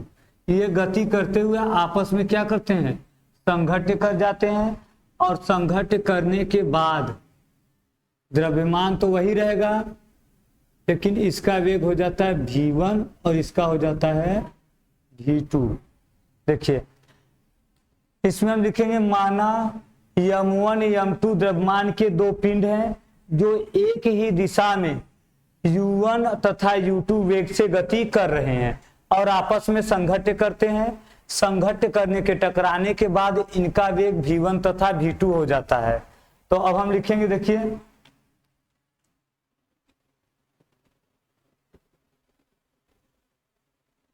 संघट्ट से पहले रेखीय संवेग, संघट्ट से पहले रेखीय संवेग क्या होगा हमारा, P1 बराबर कितना आ जाएगा, m1 u1 plus m2 u2। ये आ जाएगा हमारा, ये पहले पिंड के लिए है संवेग और ये दूसरे के लिए संवेग है। तो अब हम लिखेंगे संघट्ट के बाद रेखीय संवेग P2 बराबर, अब क्या हो जाएगा, m1 v1 plus m2 v2, ये आ जाएगा। देखिए संघट्ट से पहले का जो संवेग रहेगा P1, उसका वेग u1 u2 है, तो m1 u1 plus m2 u2 हो जाएगा। और संघट्ट के बाद का वेग क्या है, v1 v2 है, तो ये हो जाएगा m1 v1 plus m2 v2। अब हम लिखेंगे संवेग संरक्षण से, संवेग संरक्षण से डेल्टा P बराबर क्या होता है, 0। डेल्टा P का मान क्या होगा हमारा, P2 माइनस P1 बराबर 0। तो P1 बराबर क्या हो जाएगा, P2 आ जाएगा। तो हम मान रख देंगे m1 u1 plus m2 u2 बराबर m1 v1 plus m2 v2। देखिए m1 वाले को एक साइड कर दीजिए, m1 u1 minus m2 u2 और सही माइनस m1 v1, और इधर m2 v2 है, इसको इधर कर दीजिए माइनस m2 u2। अब इसमें से क्या करेंगे हम, m1 कॉमन ले लो, तो ये हो जाएगा u1 माइनस v1, और इधर m2 कॉमन कर ले तो ये हो जाएगा v2 माइनस u2। समीकरण 1 कर लीजिए इसे। देखिए ये हम क्या किए, इतना कि हम किए कि संघट्ट से पहले रेखीय संवेग क्या है, P1 बराबर m1 u1 और प्लस m2 u2 है, और संघट्ट के बाद का रेखीय संवेग P2 बराबर क्या है, m1 v1 plus m2 v2 है। अब हम जानते हैं कि संवेग संरक्षण के सिद्धांत से संवेग परिवर्तन डेल्टा पी 0 होता है। डेल्टा पी मतलब P2 में से P1 को घटाएंगे 0, इसको इस साइड भेज दीजिए, P1 बराबर क्या हो जाएगा, P2 हो जाएगा। मान रख देंगे तो ये समीकरण 1 बन गया। अब हम लिखेंगे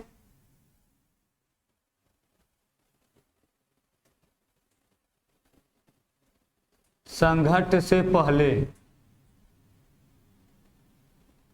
गतिज ऊर्जा, तो ये हो जाएगा K1 बराबर कितना हो जाएगा, 1/2 m1 u1 square plus 1/2 m2 u2 square आ जाएगा। ये पहले पिंड का गतिज ऊर्जा है और ये दूसरे पिंड का गतिज ऊर्जा है। और ऐसे ही हम लिख लेंगे संघट्ट के बाद गतिज ऊर्जा, तो देखिए K2 बराबर हो जाएगा 1/2 m1 v1 square plus 1/2 m2 v2 square. अब गतिज ऊर्जा भी क्या होती है, ऊर्जा संरक्षण से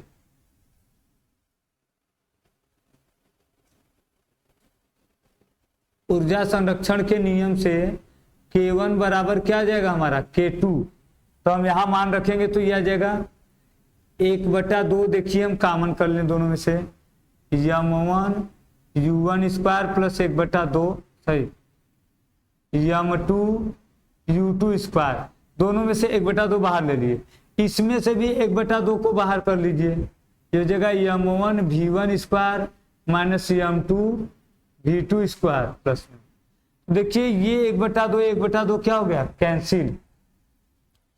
m1 v1 को इधर लाइए तो ये हो जाएगा हमारा m1 u1 square minus m1 v1 square, और इसको इधर लेके जाइए m2 v2 square minus m2 u2 square.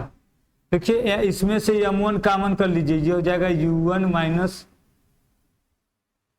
u1 square minus v1 square, और इधर से m2 कॉमन कर लीजिए, ये हमारा आ जाएगा v2 स्क्वायर माइनस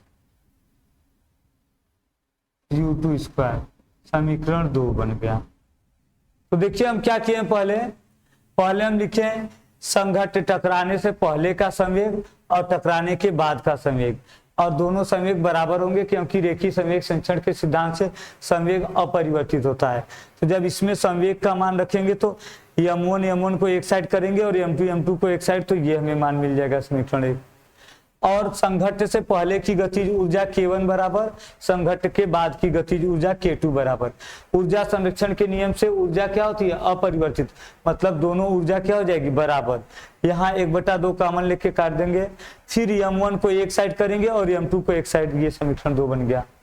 यहाँ तक देख लीजिए, अगर स्क्रीनशॉट लेना है तो स्क्रीनशॉट ले सकते हैं यहाँ तक,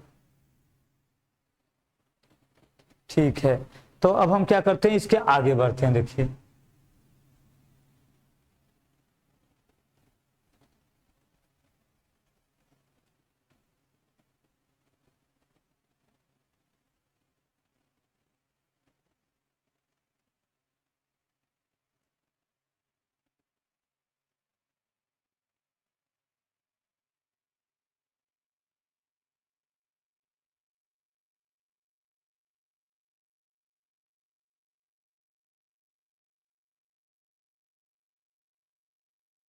तो देखिए इसमें हमारा क्या मिला है बच्चों, इसमें मिला है m1 u1 माइनस v1 बराबर m2 u2 माइनस v2, समीकरण 1 मिला है। और समीकरण 2 मिला है m1 u1 square minus v1 square बराबर m2 u2 square minus v2 square, समीकरण 2 मिल गया है। ये समीकरण 1 और 2 हमारे मिले थे। अब हम इसके बाद देखिए क्या करेंगे। अब हम देखेंगे समीकरण 2 में 1 से भाग देने पर, देखिए समीकरण 2 में 1 से क्या करेंगे, हम भाग दे देंगे। तो देखिए भाग दे देते हैं, यम1 इसको हम लिख सकते हैं u1 प्लस v1, दूसरे कोष्ठक में u1 माइनस v1, अपान ये कर देंगे हम यम1 u1 माइनस v1, और इधर करेंगे हम यम2, इसको भी दो कोष्ठक में लिख सकते हैं u2 प्लस v2 और u2 माइनस v2, अपान आ जाएगा ये समीकरण यम2 u2 माइनस ये v2 था,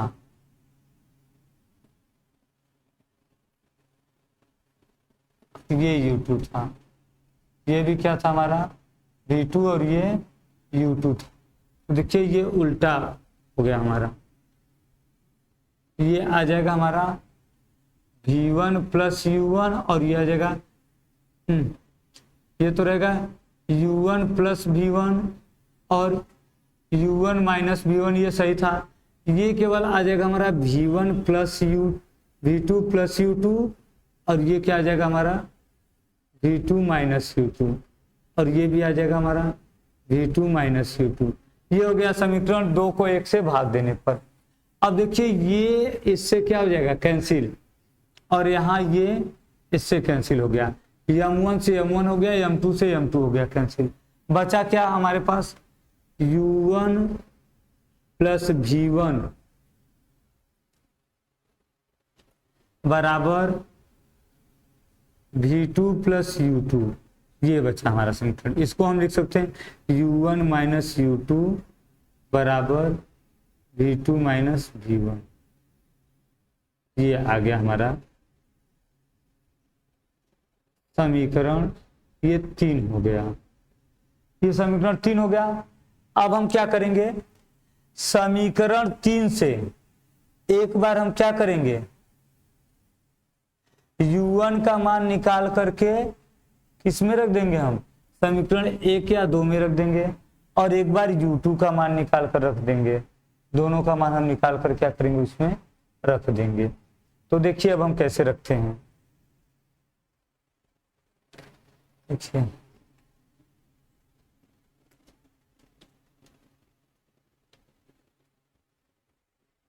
देखिए समीकरण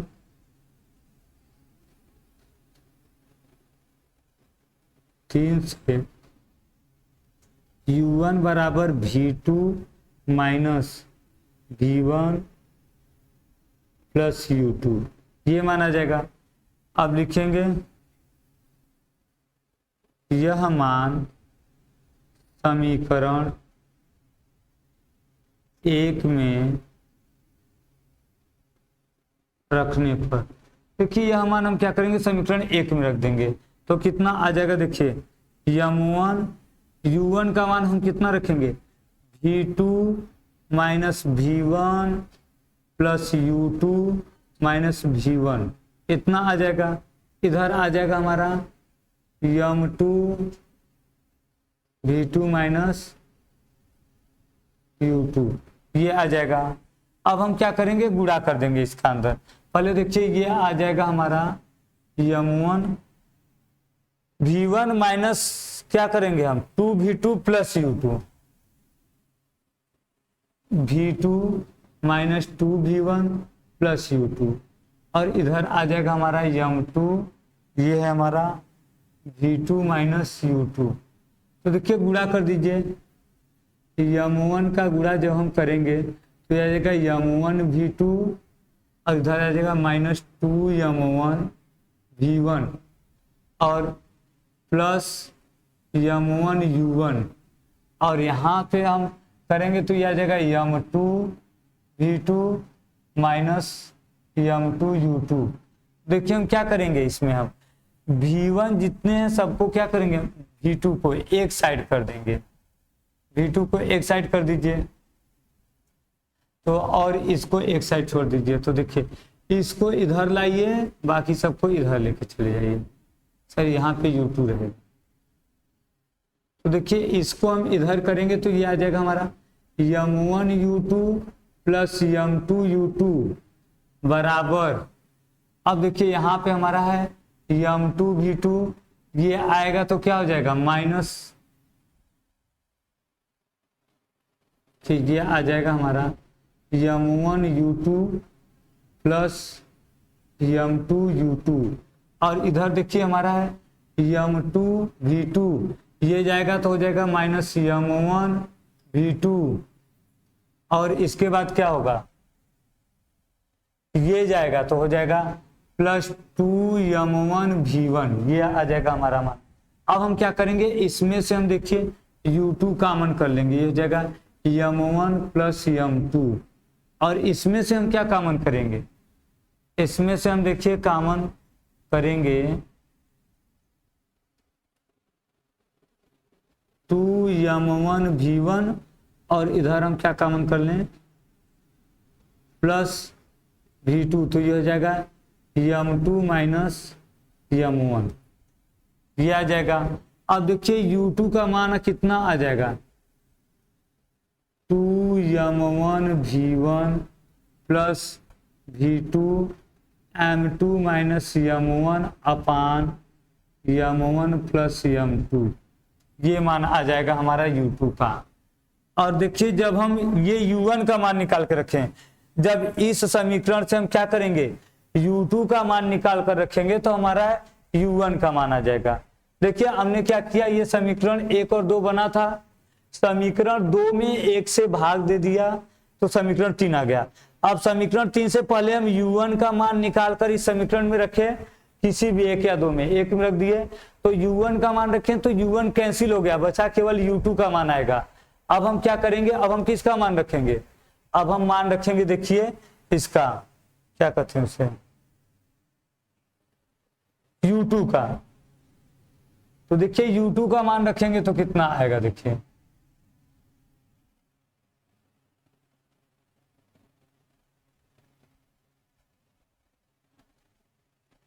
देखिए हमारा समीकरण 3 जो बना है वो है समीकरण, देखिए एक क्या था हमारा m1 u1 माइनस v1 बराबर m2 v2 माइनस v1, ये समीकरण 1 था।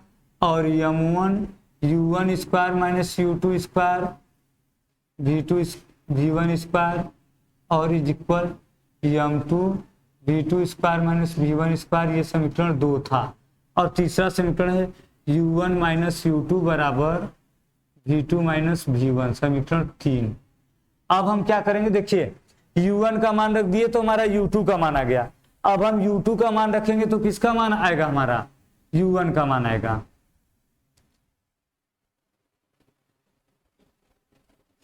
तो देखिए अब हम क्या करेंगे, इसमें लिख देंगे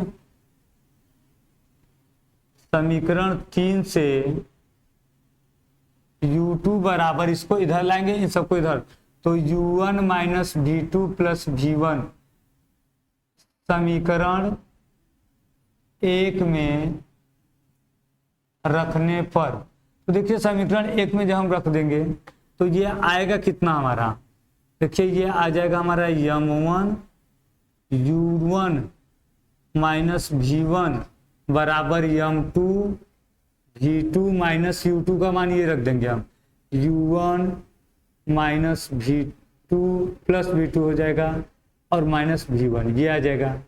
अब ये आ जाएगा m1 u1 माइनस v1 और इधर आ जाएगा हमारा m2, देखिए v2 क्या हो जाएगा 2v2 minus u1 minus v1। अब गुणा करा दीजिए अंदर, तो m1 u1 minus m1 v1 बराबर 2m2 v2 माइनस कितना आ जाएगा हमारा m2 u1 minus m2 v1। अब हम क्या करेंगे, u1 को लाएंगे इस साइड तो ये हो जाएगा m1 u1 plus m2 u1 और इसको इधर लेके जाइए 2m1 v2 minus m2 v1 plus m1 v1। अब देखिए हम क्या करेंगे, इसमें से हम u1 कॉमन कर लेंगे तो ये आ जाएगा m1 प्लस m2 और इधर आ जाएगा क्या हमारा 2m1 v2 यहाँ पे हम क्या करें, कॉमन कर ले हम V1, तो ये आ जाएगा M1 माइनस M2 आ जाएगा।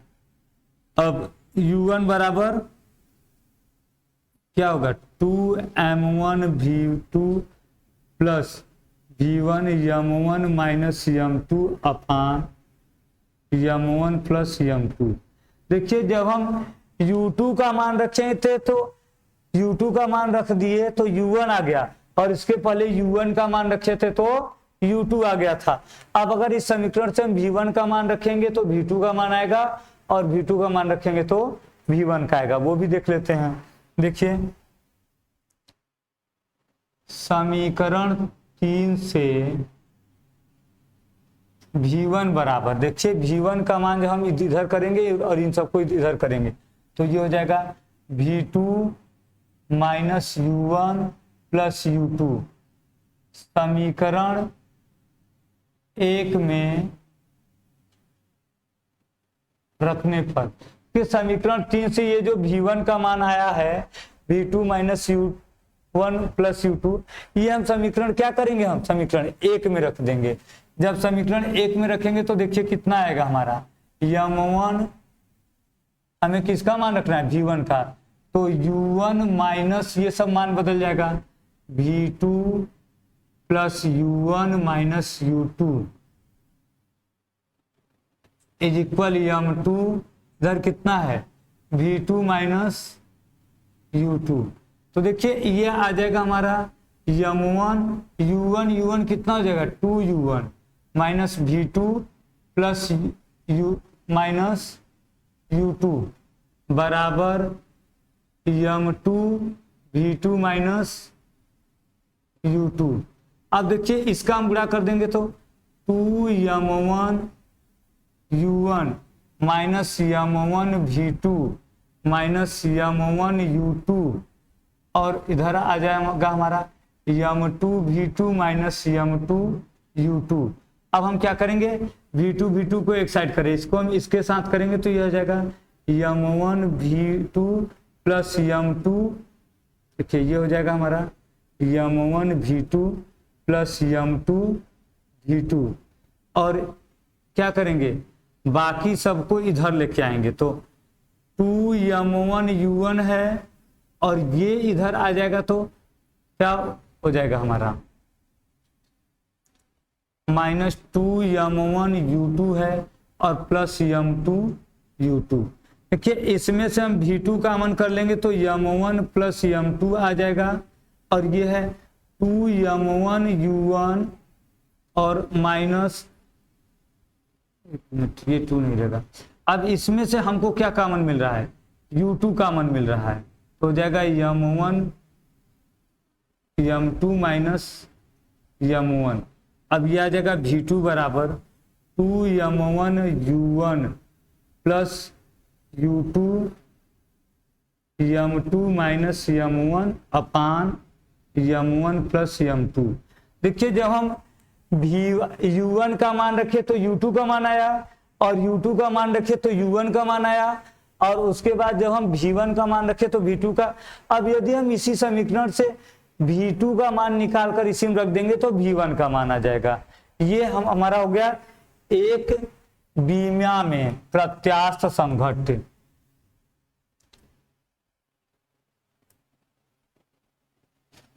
अब हम देखेंगे द्विविमी प्रत्यास्थ संघट्ट क्या होता है। द्विविमी प्रत्यास्थ संघट्ट तो देखिए अब हम देख लेते हैं अप्रत्यास्थ संघट्ट। अप्रत्यास्थ संघट्ट, देखिए अप्रत्यास्थ संघट्ट जो होता है हमारा, ये क्या होता है कि ये होता है जब वस्तु टकराने के बाद अलग अलग ना हो, आपस में ही मिल जाए। जब वस्तु टकराने के बाद अलग अलग ना हो, आपस में मिल जाए, तो इस प्रकार के संघट्ट को हम क्या कहते हैं, अप्रत्यास्थ संघट्ट। मतलब जब वस्तु टकराने के बाद आपस में मिल जाए तो इसे हम क्या कहते हैं, अप्रत्यास्थ संघट। जैसे देखिए ये यम1 द्रव्यमान का कोई क्या है, पिंड है जो u1 वेग से गति कर रहा है, और एक पिंड m2 द्रव्यमान का है जो u2 वेग से गति कर रहा है। ये आपस में टकराने के बाद अलग नहीं हुए, मिल गए, तो इनका द्रव्यमान ये m1 रहेगा और ये m2, मतलब m1 प्लस m2, और ये दोनों मिलकर के v वेग से गति करेंगे। जब दोनों आपस में मिल जाएंगे तो दोनों का वेग एक ही हो जाएगा v, और दोनों द्रव्यमान जुड़ जाएगा। तो देखिए इसमें हम लिखेंगे संघट्ट के पहले संवेग, तो ये देखिए कितना आ जाएगा, m1 u1 plus m2 u2, और संघट्ट के बाद करेंगे तब संघट्ट के बाद संवेग। तो संघट्ट के बाद देखिए क्या हो जाएगा, द्रव्यमान m1 प्लस m2 हो जाएगा, और इसका क्या हो जाएगा, v वेग हो जाएगा। तब देखिए संवेग संरक्षण के सिद्धांत से क्या हो जाएगा हमारा, m1 plus m2 plus m2 m1 u1 plus m2 u2 बराबर m1 प्लस m2 v। तो यहाँ से अगर हम v का मान निकालेंगे तो डायरेक्ट आ जाएगा m1 u1 plus m2 u2 अपान m1 प्लस m2। ये आ गया हमारा v का मान। देखिए ये अप्रत्यास्थ संघट्ट के लिए। अप्रत्यास्थ संघट्ट क्या होता है, ऐसा संघट्ट जिसमें टकराने के बाद वस्तु अलग अलग नहीं होती, आपस में मिल जाती है तो उसका द्रव्यमान क्या हो जाएगा, दोनों का योग आ जाएगा, और जो उसकी ऊर्जा रहेगी वो क्या हो जाएगी, दोनों की जो वेग रहेगा वो क्या होगा, एक ही हो जाएगा, v आपका आ जाएगा। तो ये क्या है हमारा संघट्ट, वो भी कैसा संघट्ट, अप्रत्यास्थ। तो प्रत्यास्थ देख लिए हम और अप्रत्यास्थ संघट्ट देख लिए। तो देखिए इस चैप्टर में जितना हमारा इम्पॉर्टेंट था 11th के एग्जाम के अनुसार वो हम लोग क्या किए, इसमें पूरा पढ़ लिए। अब ये चैप्टर क्या हो गया हमारा, कंप्लीट हो गया। हम